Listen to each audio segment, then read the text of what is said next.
everybody, Lawyer Autumn Witt Boyd here with the latest installment in our Legal Roadmap podcast and Facebook Live series.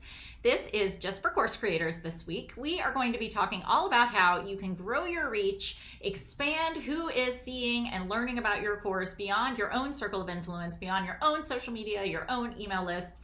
And one of the best ways to do this is by using affiliates. Sometimes these are called joint ventures. I don't like that word as a lawyer because it has a very specific legal meaning, but you may have heard these called joint ventures. I like to call them affiliate or referral relationships. But we are going to be digging in. I'm going to actually do 2 solo episodes on this topic because there's so much to talk about. This is kind of a complicated area of being an online course creator and promoting your course and doing it legally, doing it the right way. So this week, I'm going to talk about kind of some high-level considerations. What do you need to think about and what are some decisions you need to make as you're setting up your affiliate program, as you're kind of planning and thinking through how you want it to work. And then in 2 weeks, I will be diving deep into, so what are some of the things you might want to put into your affiliate agreement? So how can that be set up the right way to protect you and to make sure that your affiliates are protected and have a great experience working with you? So again, this is going to be a 2-part series. This is part 1 today. Before we dive in, I'm going to give my standard disclaimer, which is that I am a lawyer. I am licensed to practice law in Tennessee, but I am not your lawyer just by listening to this. So if you have specific questions about your business or affiliate programs, please reach out to your own lawyer, whether that's me, someone at my law firm, or someone else. Make sure you get the best individualized legal advice. Nothing I'm saying today is legal advice. This is all just information. I'm trying to get your wheels turning and give you some vocabulary so that if you do decide to work with a lawyer, again, whether it's me or someone else, you will have kind of a ground level of understanding of how these concepts might work and some things you might want to think about. So before we dive in, I want to just mention it is July when this is airing. It's actually June when I'm recording it, but this episode is going live on July 15th. So it's summer, and I hope that you are all enjoying your summer here in Chattanooga. My kids are out of school. I have twin boys who are 7, so we are really enjoying the summer. They actually go to a day camp at a local church all summer long, and they get to swim and play what they call 2 square, 4 square, which I think are actually different games, but they call them the same names, and gaga ball and volleyball, and they do all kinds of activities, arts and crafts, and they have a blast. They've been putting themselves to sleep really early because they come home so tired, which is wonderful, and we have been spending a lot of time at the pool, which is my very favorite thing about summer. I like to joke that I am a lizard at heart. I love to be hot, which is why it's nice that I live in the South. We don't have a super cold winter, but I love the summer when I can be outside and covered in sunscreen and all kinds of rash guards so I don't get sunburn, but just soak up the heat and enjoy the summertime. So I hope wherever you are enjoying the summer as well. We often in our business, I know in my business with the law firm working with online entrepreneurs, have had kind of a summer slump. And I think it's just because, just like we are, your kids are out of school, you might not be starting any new projects, you might be just kind of maintaining what you've got over the summer, maybe taking vacations. A lot of people do this, and so if you're seeing that in your business, just know it's not unusual, it's not anything to freak out about. It's maybe something even that you can plan for, and that's what we've done at our law firm since I've seen this cycle every year that things do slow down a little bit more in the summer. It's kind of nice. We have a little bit of breathing room. So if you are an online course business, the summer can be a great time to plan for some big projects. That's what we're doing. So we are going to be starting to use Facebook ads, and that's kind of my project for the summer, is to get those set up and running. They're going to be pointing people towards our online course bundle, which if you listen to the first part of the podcast, you heard a little bit about. But so we're working on some marketing projects, some kind of behind the scenes projects. So if you are experiencing that summer slowdown, I encourage you to look at it as a positive, not a negative. And maybe if you've been thinking about an affiliate program, this would be a great time to put some of those parts and pieces in place. We just set up our own affiliate program for our contract templates and our bundle. And I will tell you, it was a lot more work than I had thought about. I went through all of these same things that I'm going to be talking about with you. My business manager and I had to sit down and figure out what kind of tech we were going to use and how we wanted everything set up. And so it does take some investment and time. But the nice thing is, once you get it set up and you get it running, you don't ever have to do that again unless you decide to make a bunch of changes. So let's dig in. With all of that preamble, I'm going to talk today about 4 considerations that you might want to think about as you are beginning to prepare to put together an affiliate program for your online course, online program. If you have software, it all kind of works the same. Any kind of online business or tool, the affiliate program can work great for any of those. So if you have a SaaS software project, an app, an online course, any of those kinds of products or services can work great with an affiliate program. So the first thing that I want you to think about is, just in general, who do you want to be affiliates for your program? Excuse me. And before I dive in too much to that, I should say, if you are not familiar with the term affiliate program, I know I just mentioned very briefly at the beginning kind of what it is. Typically, an affiliate or referral program is where you, the business owner, have a product or a service that you're offering, and the affiliates are advertising it for you. So they are kind of your marketing army. They are sharing information about your product or service with their email list, with their social media followers, maybe with their customers or clients. So they are kind of an outreach of your marketing department. It's like you're outsourcing some of your marketing. So there's lots of different ways that can be set up. This can be set up, and I'll go through some of them. But typically, in return for being your outsourced marketing army, you will pay them either a commission or a referral fee. So it could be a percentage, it could be a flat fee. There's, again, lots of different ways that you can set this up. But typically, you will be paying them some amount of money in exchange or as a thank you for sending their people to your product or service. So it, as I mentioned at the outset, is a great way to grow your reach without having to do Facebook ads to a cold audience. One of the nice things about working with affiliates is that they are pitching your program or your service to their own audience who already likes, knows, and trusts them.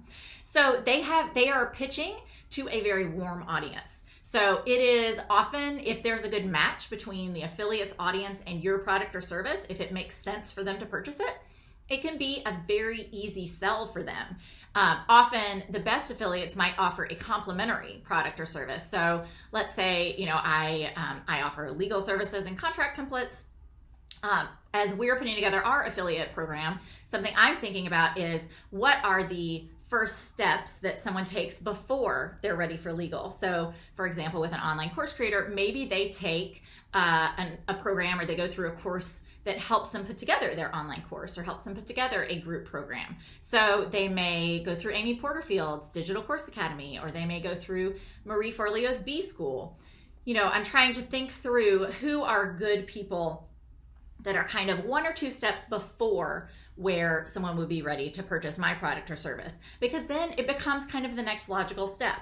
So I would encourage you, if you're thinking about working with affiliates, to think through that same way. Who either offers a complimentary service, or maybe they offer a service that is a few steps before or a few steps after what your service is helping people accomplish. Another example would be, let's say maybe you are a copywriter, so you help people write sales pages.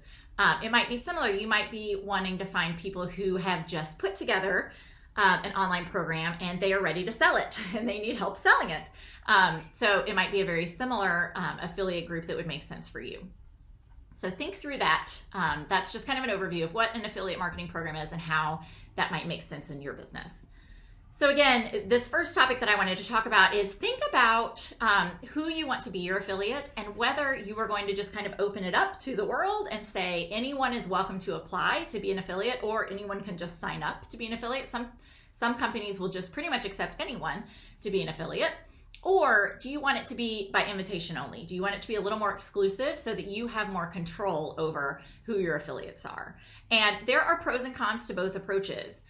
Something that I would think about is, if you have a lot of affiliates, some of the downsides can be, there is a customer service aspect to taking care of your affiliates. They may have questions. They may need help logging into your affiliate portal if you've got everything online where they can see.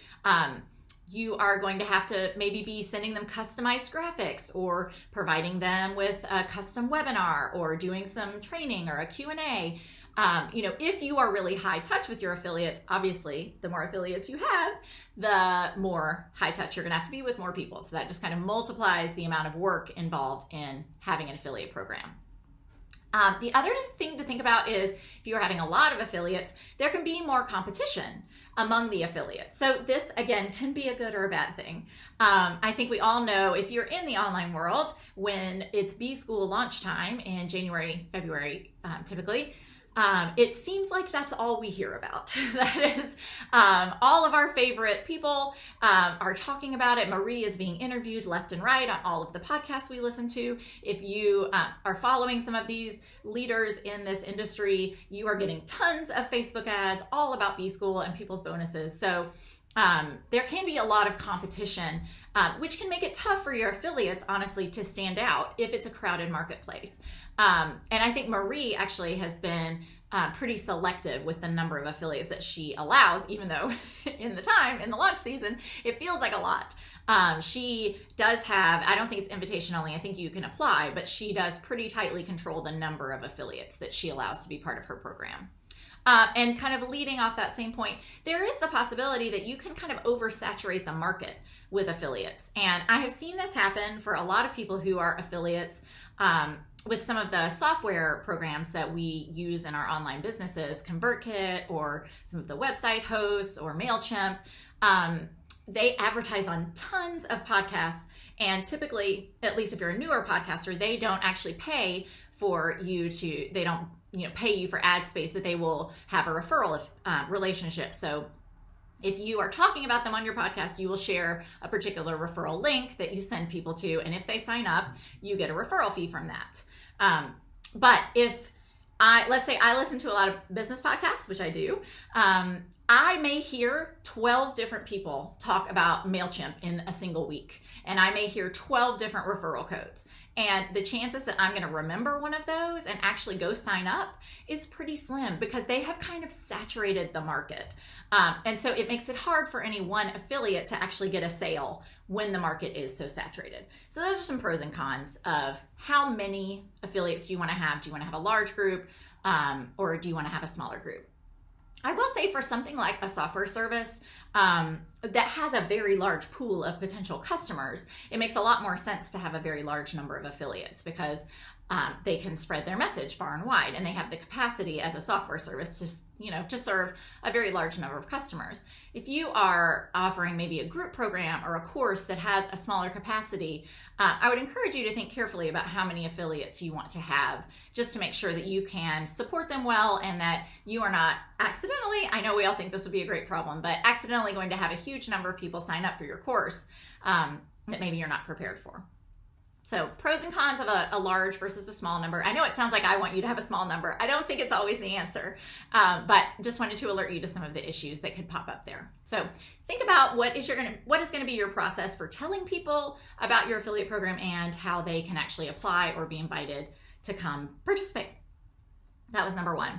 Number two is, what are you going to ask your affiliates to do? And again, when you look at lots of different affiliate programs, as I did this morning for researching for this episode, it's a wide variety of styles, of requirements. I'm going to mention Marie Forleo again, and we'll drop the link. She actually has a public page on her website that outlines her entire affiliate program, so it's a helpful one to reference if you're interested in this. Are you going to have a launch style?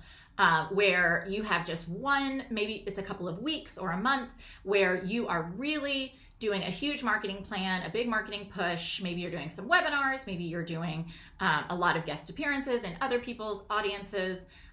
You're sending lots of emails, you're doing Facebook ads, but it's kind of a concentrated period where you're doing a lot of effort, and you're probably going to be asking your affiliates to do a lot of effort during that period. And you might open your cart so people can purchase, but only for a very limited time. So you've got some urgency. There's some benefit to that. People know if they don't buy, it's not going to come around again until maybe 6 or 12 months later. But typically launches are a lot of work in a short amount of time. So if you're asking your affiliates to participate in a launch style opening, it's a big ask, and it is putting a lot of work on their plates, depending on what you're asking them to do. So something to be aware of. And you also have to make sure that they are going to be available during that time period. So it may limit the number of affiliates who are actually available to help you because maybe they have a marketing schedule that they're launching something else during that time, or they're promoting something of their own. And so it's going to be in conflict and they just don't have the bandwidth. So if you're going to do a launch style affiliate program, just something to be mindful of. Others have more of an evergreen strategy. So this means the cart is kind of always open, or maybe it's open once a month, but every single month. So there's lots of opportunities for your affiliates to maybe dip their toe in, do a campaign a couple times a year, or just have kind of an ongoing strategy of marketing whatever the thing is that you're selling. That can be setting up an evergreen sales funnel is also plenty of work, but it is more of a kind of, you do it once and then you set it and forget it a little bit, and then you maybe will promote it a few times during the year. So that might be a little more flexible if that fits your own marketing schedule. So you need to think about, what are you going to be asking of your affiliates? And I like to get really clear on the front end of what is your own marketing plan going to be, and how are your affiliates going to fit into that. So if you haven't already made a marketing plan for your online course or your group program or your product, before you try and plug affiliates into it, it's a good idea for you to go ahead and have a strong marketing plan and know what you're going to be doing. And then you can figure out, okay, I've got 4 webinars planned that I'm going to be doing in April for this launch. I would also like to maybe be on 2 podcasts, and I would like to do 3 webinars with other people, or maybe I'm going to do 6 guest blog posts. I'm going to try and be on social media this many times, or I want to be featured on other people's social media channels this many times. And then you can kind of plot out, again, when you're thinking about how many affiliates you need, this is a great exercise as well to really think about how it fits in the big picture. And I will caution you, if you are a new online course creator, if you have not already sold your course, if you have not already gone through a marketing cycle, however you decide to market it, and had some success, I would not start with affiliates right out of the gate. This is a more advanced strategy, because there are already many, many moving parts anytime that you are promoting or launching a course, whether it's with a big concentrated launch like I talked about, or if it's more evergreen where you're just kind of constantly promoting it. There are a lot of moving parts, and there are a lot of different ways, different marketing strategies you can use. So you already have a baseline of quite a lot of activities. And then if you're adding affiliates, that is a whole extra layer of activities that you're adding to your business. So I encourage you to make sure that you've got something that works, that your customers like, that you have executed. Maybe you've gone through the course once or twice, so you've worked out all your technical kinks. Because the last thing you want to do is you've got affiliates selling your course for you, and then you have things that aren't working on the back end. The videos are not being delivered. The PDFs won't open. The community isn't working. You know, your login is down half the time. You want to make sure you got all of those things really running like a well-oiled machine before you turn up. You're basically turning up the volume on your leads with affiliate marketing. So you don't want to turn up that volume until you're sure that everything is working really, really well. So once we've got everything working well, we've got a marketing plan, we can figure out how we want to plug our affiliates in. So I have clients that have done very complicated launches where they've actually, I have one client who held a retreat and made custom videos for each of her affiliates and did interviews and created really phenomenal marketing materials for them as part of the launch that they were then able to post and use and post on social and put on their websites and use in emails. That was a lot of work for everyone. It was a hugely successful launch though, because you can see the level of quality, the level of care and attention that was put into doing that launch that communicated to the purchasers the kind of level and quality that they were going to get inside the course. So that is kind of one extreme, one end of how much support you're going to give your affiliates and how much you're going to ask of them. A lot of my clients will have a pretty specific schedule or a specific ask that they will include in their agreements as far as how many social media posts are we expecting, how many videos, how many emails are you going to send, do you have to offer a bonus? This is very common that affiliates will actually create their own product or their own service as kind of an add-on to whatever program or product they're selling. Because as I mentioned, it does become competitive if you've got 10 or 20 people in the same industry all trying to sell the same course to the same or very similar customers. The customers now say, well, why should I buy from you? Why should I buy from you, Joe? I'm going to go check out what George is doing and who is offering the best bonus. That becomes kind of the way, because the program is the same. Everyone's offering the same program, but you can spice it up and offer your own either take on it or your own additional product or service that will kind of go alongside the program or be a benefit after people finish or before they start. There's lots of different ways you can put together a bonus. But are you going to allow your affiliates to do a bonus and publicize it that way? Are you going to require it? Are you going to encourage it? These are all things to think about. So number 2, what are you asking of your affiliates? What are you asking them to do? Because they may say no if you're asking them to do too much, or they may kind of do it half-heartedly if you don't ask them to do very much. So there's a happy medium for every business. This is not one size fits all. All right, the third thing I want you to think about is, what are you going to provide to help your affiliates? So I mentioned my client who actually put together custom videos and all kinds of marketing collateral, beautifully designed images and text that they could use in emails. There's all kinds of things. I mean, the sky is the limit. You could execute an entire huge marketing plan for this affiliate program if you choose to. But I think as a basic, like baseline, typically you're going to be providing some images, maybe with your logo, if there's a logo for the program or a designed cover for it. Typically you're providing some sort of images that they can use to promote it so that it's kind of consistent with your own brand.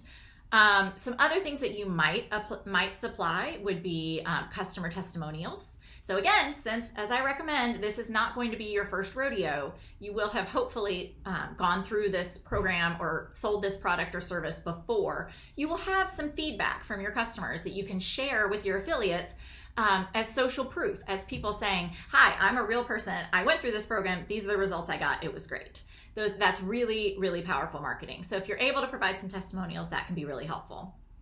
You might provide email copy or social media copy so that people can just copy and paste, because let's be serious, we are all busy.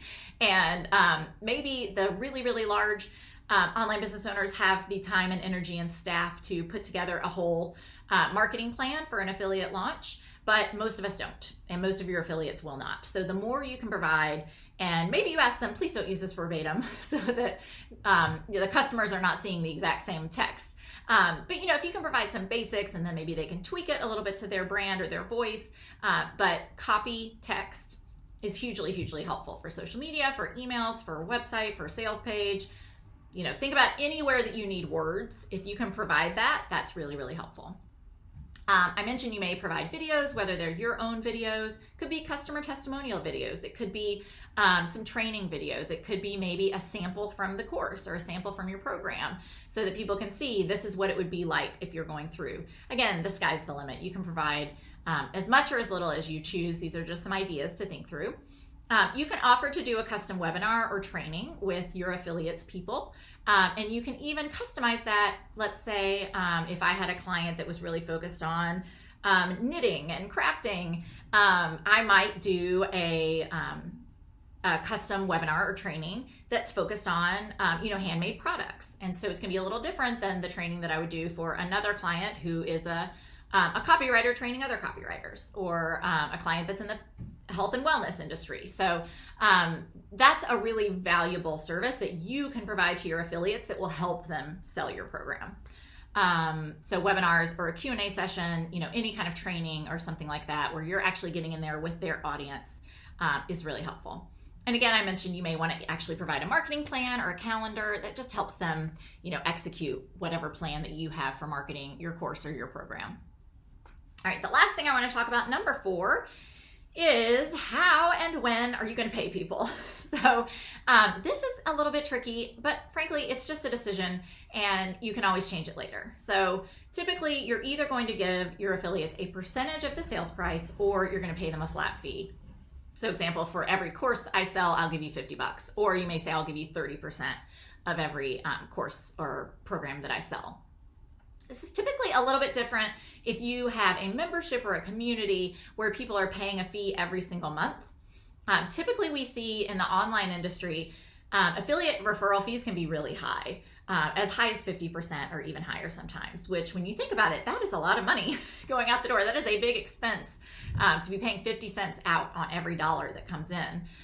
The flip side of that to think about is these are people you may not have ever had access to before. So this is really, money that you did not have to spend very much to get. Hopefully your investment in your affiliates is much smaller than the revenue that you're getting from them. So you giving them half of that is still going to be a win-win. So think about it that way.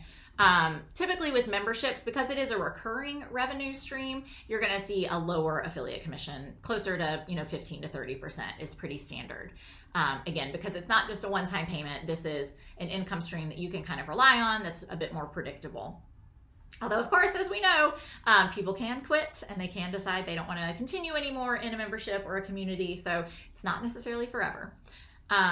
But that is what we will typically see. Another thing that you may consider doing is providing a discount just to your affiliates for their customers. So that may be another way, especially if you have a lower commission, that you can say, I know you're not getting as big a commission, but I'm actually giving your people a really special deal. And so that gives them a benefit of providing that to their students or their customers, their audience, and it makes them look good. It associates them with you in a very positive light. So that's something to think about, a discount or a special deal as part of your affiliate compensation package. So I'm going to give two examples, and I'll post both of these in the show notes. As I mentioned before, Marie Forleo's B School, she does give a 50% commission. It's about a $2,000 program, and she pays her affiliates $1,000. So that is a pretty significant commission, and people work their behinds off for that commission because it's so significant. So it is a good incentive to have a high commission if you can still make the numbers work. For both your business and your affiliates business. Another example that I looked up is ConvertKit, which, if you don't know, is a software as a service, SaaS company that provides email software that a lot of online business owners use to email their mailing lists. They have a 30% commission, and because that is an ongoing revenue stream. ConvertKit, if you're a customer, you pay every month or you get a little discount if you do it once a year. But so that's a lower commission because that is an ongoing recurring revenue stream. And as I said, I'll include links. Both of those affiliate program, the information is on their website. So if you want to go check out kind of how these are put together, both of those people have great frequently asked questions, and it really lays out how their affiliate programs work kind of from soup to nuts. So those are two great examples to look at if you are going through some of this and trying to figure out how you want to put together your own affiliate program. I will say affiliate programs can be a really powerful tool in your business, but since it is just turning up the volume on what you're doing already, it is a more advanced tactic and something you may want to wait until you're sure that everything in your business is really working well. So that is going to wrap up part one of our affiliate series. Next week, I'm interviewing Haley Burkhead. You may know her from the Profit Planner Lounge. She's actually rebranding into a new brand called Scalability. I interviewed her a couple weeks ago. She has a really unique and interesting affiliate program that she uses, and she has just absolutely exponentially grown her revenues and her profits working with affiliates. So I know you're going to really enjoy that interview. That's going to be episode 96, again with Haley Burkhead, airing on July 22nd. So be sure and tune into that one. And I will see you in 2 weeks to talk more about affiliate programs and the nuts and bolts of putting together an affiliate agreement. Y'all keep enjoying the summer, and I will talk to you soon.